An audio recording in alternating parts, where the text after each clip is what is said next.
If you're currently feeling lost, confused, with no purpose, and you have all these ideas what your passions can be, but when someone asks you the question, what do you want to do with your life? You have no clue. Or maybe you dabble in a few things, but never really found success and passion in what you're doing. So you end up not following through and you got demotivated and just gave up.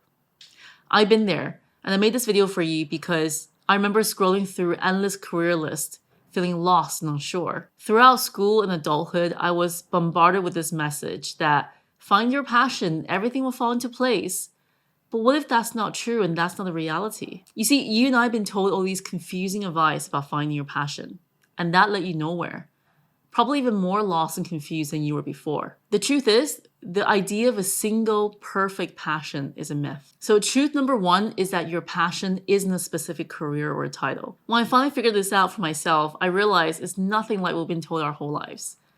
And if you follow along to the exercises I'll share in this video, these exercises can help you figure it out like I did. Hopefully sooner for you than it was for me. Or if you're multi-passionate like I am, I want to show you how to get the clarity you need in order to move forward with your life, to start working the things that really matters to you. I want to tell you that it's possible for you to live the best version of your life, to pursue all the beautiful things that you're interested in, and do it every single day. So grab a pen and paper and let's get started. You know that question that your parents asked you when you were a kid?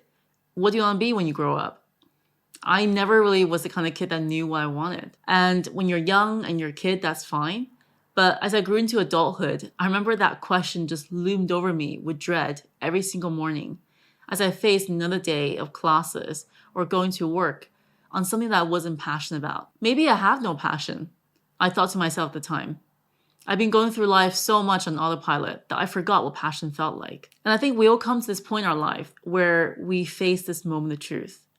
This existential crisis, really, of questioning, what am I doing with my life? So between the age of 18 and 28, I changed jobs 7 times, 2 of which was because I was made redundant. And during this time of being in the limbo of unemployment, it gave me the time I needed to do some self-reflection. This is when I realized the biggest thing that I got wrong, like when I was trying to find my passion, it's not about the passion, but it's about the expectation. And unfortunately, truth number 2 is that your passion will suck sometimes. I think the mass media in the movie makes it feel like when we find this one passion, it's going to be all sunshine and rainbows. We're going to be sleeping and dreaming about it. We're going to go all in. Our brain's going to be one of the most creative ever, being the most productive. I'm going to be creating some of the best works of our lives. But in all honesty, that's just simply wrong, because real life is hard, and having unrealistic expectations like this will only lead you to more disappointment. I'll never find that passion. When I moved from career to career, project to project, I realized that every single job is going to have its downside and things that you will hate. And everything in life will suck sometimes. Everything in life is hard. The process of becoming and discovering who you are is hard. But the best part is that you get to choose your heart. But you already know this because there's a reason why you're watching this video. It's because you want to find out what you love. Are you willing to do anything to find it? For me, I would not do 40 hours in a week in a job that I hate, but I would do 40 hours a week in building a business that I love. I think it all comes down to this really great question to ask yourself, and feel free to write this one down. What are you willing to struggle for, even on days when it sucks? And the answer to this question might be waiting right there in front of you. Even though now I finally reached the place where I can say I'm doing what I love, it doesn't mean that I love what I'm doing 100% of the time. There's a very fine line difference between that. Because it was never about finding the passion. We missed the point. The point was to fall in love with the process of becoming you. And there's this brilliant concept called the rule of 100. If you spend 100 hours a year in a specific field, and that equates to about 18 minutes a day, you'll be better than 95% of people in that field. So your success in your passion really comes from the consistency of pushing past those days when it's hard and it sucks, because you're willing to struggle for it and because you love what you do. But like all things in life, your passion isn't going to stay the same, because you will change and so will your passion. It's just like how often you don't fall in love at first sight. Your passion is a journey that you go on, with all the surprises and challenges along the way that molds and shapes you into who you are. Just like in a relationship where it gets stronger over time. But when you fall in love with the process, you forget the outcome. Instead, you're focusing on the journey of becoming who you are. Life has this funny way of making interesting twists and turns, and you never really know where it could lead you down into. But if you follow your curiosity every step of the way, that's really where you can becoming the best version of you. And truth number 3 is that your passion will evolve with you because life is a dynamic process. So doing the self-reflection work I'm going to show you in this video really helped me to go from lost and clueless, studying for a degree that I wasn't interested in university, and going to a job that I had absolutely no passion in and burning out, to eventually creating a successful career in marketing, building a business that I love waking up to every single day. I'm also now a watercolor artist, a writer, a YouTuber, and thanks so much for everyone who joined me on this journey so far on my channel, an online educator, and also an athlete. I'm currently training for High Rocks, so if you know what that is, let me know in the comments as well. I started with this mental model of Ikigai, which is basically in Japanese philosophy translated into a reason for being. Ikigai is more than just a job. It's about finding work that matches your passion, skills, and what the world needs. So typically, Ikigai is represented by overlapping of these 4 circles. The first one is what you love. So what are you passionate about? What would you do even without a paycheck? Write a list down of everything, I mean literally everything you ever enjoy doing. Think back to your childhood. If you can't remember that, maybe ask your parents or ask your siblings to remind you of what you used to love doing. The next circle is what can you be paid for? Does these skill sets have any market value? Will people pay you for doing this? So now you can cross out anything that you probably won't get paid for. And if you can be super creative about it and you can be paid for that, why not? Because now the possibilities are endless. Again, it's about thinking outside the box and being creative of what you can do with that list. The next circle is what are you good at? So look at what's left on the list. Are you able to excel in any of these skills? Or if you're currently just studying them, are you willing to put in the work to become the top 1% in that specific industry? Cross out any of the ones that don't fit this criteria. And the last circle, which is where a lot of us really identify with this part, is what the world needs. Does the work left on this list address the real problem and contribute something a lot larger in this world? So of all the ones that you left that circled at the last step, really that is your aligned area in your Ikigai. Now it's about thinking, how do you focus on strengthening this area in your next project, your next career, your next business, whatever you're looking to next, to incorporate more of this into what you do. And what's really interesting to remember is that your Ikigai is uniquely yours. What you might find interesting that you love, other people might hate. And that could be your special sauce, your unfair advantage, as people say, right? So this is your job to discover more about who you are. I find journaling to be another really powerful way of finding out more about myself to raise my self-awareness. I did a lot of this during my self-discovery phase, and I put together 20 of the most powerful questions I use for myself on a daily basis in the journal prompt guide that you can download for free in the description below. And I really hope that these questions can help you. Feel free to steal them or maybe make your own.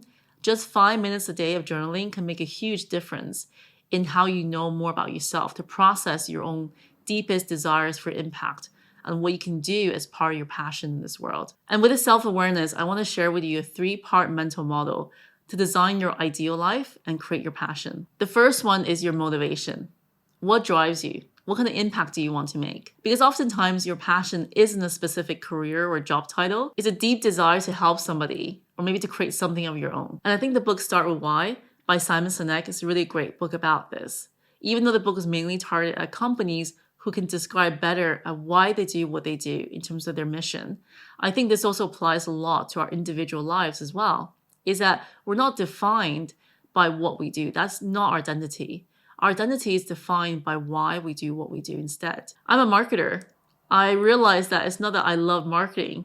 It's because I love the creativity to think outside the box and using this creativity to get my stories heard so I can help more people to make the changes that they want to make. You don't just love traveling. You enjoy new challenges and experiences. You enjoy learning new things in a whole new city where you had no idea where you're going. You don't just love music. You love how it becomes a medium of emotional expression, how you can communicate feelings in a very incomparable way. We need to think deeper about why we love the things that we do in our lives.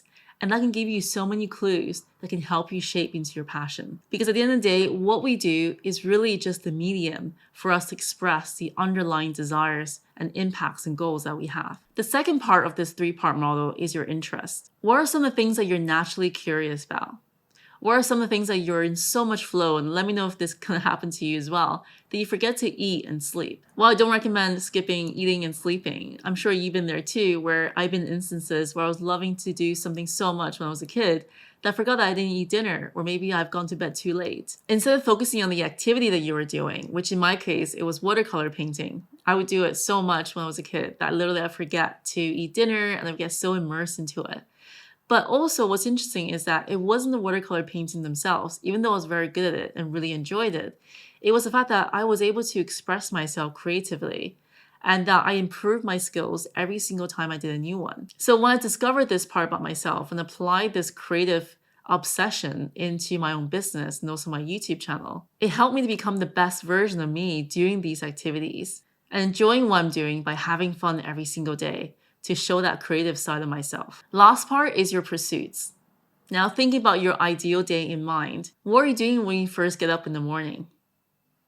How does your morning commute look like into the office?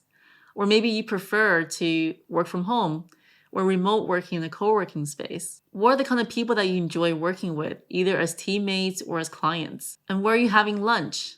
And when the day finishes, how do you plan to spend your time with friends and family or taking care of yourself and wind down from the day? Designing the ideal day with the end in mind is probably one of the most powerful things I did in my life. When I was in the discovery phase, it made me realize what I wanted in my life, but also most importantly, what I didn't want, that either made me feel unfulfilled or sucked every last drop of energy out of my body when I was doing those activities. And at the end of the day, even though you tried out all these exercises, the most important part is to go out there and try it out for yourself. Because I find that by looking back into my journey, I waited way too long for me to do any action on the back of this analysis by paralysis, this indecision that a lot of us end up with, ruminating over the choices of should I do this, should I do that, but actually not taking any action at all. And I was too afraid to step out of my box and be different. So the more I experimented, alongside with self-awareness and discovery, the more I got closer to who I am today. So if you struggle with this as well, I recommend these 2 videos here that you can check out that can really help you to think about your next steps in finding that passion to move yourself forward. If you like the video, let me know below, but also remember to hit that subscribe button so you get more videos like these going forward. I also write a weekly newsletter that shares my own insights in my personal growth, business, and also marketing. You can check out the link in the description below. See you soon in the next video. Thanks so much for watching.